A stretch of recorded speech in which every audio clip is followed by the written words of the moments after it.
സുദീപ്, നീ വന്നോ? നിന്റെ ഭാര്യ ഇവിടെ എന്തൊക്കെയാ കാണിച്ചു കൂട്ടിയിരിക്കുന്നതെന്ന് നീ വല്ലതും അറിയുന്നുണ്ടോ? സുദീപ് വന്ന ഉടനെ തന്നെ അമ്മ പരാതികളുടെ കെട്ടഴിച്ചു. അനിയൻ സന്ദീപും അവരോടൊപ്പം ചേർത്തു. മറ്റൊന്നും കേൾക്കാതെ സന്ദീപ് നിളയെ കുറ്റപ്പെടുത്തി. നിള കണ്ണീർ പൊഴിച്ചെങ്കിലും അതൊന്നും കേൾക്കാനുള്ള ക്ഷമയോ സഹനശക്തിയോ ഒന്നും ഭർത്താവായ സുദീപ് കാണിച്ചില്ല.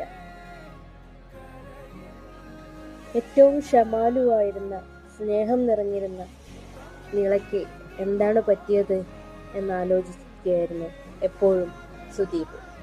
അവൾ എപ്പോഴും ഹാപ്പിയായിരുന്നു, അല്ലെങ്കിൽ ഹാപ്പിയാണെന്ന് നടിക്കുകയായിരുന്നു.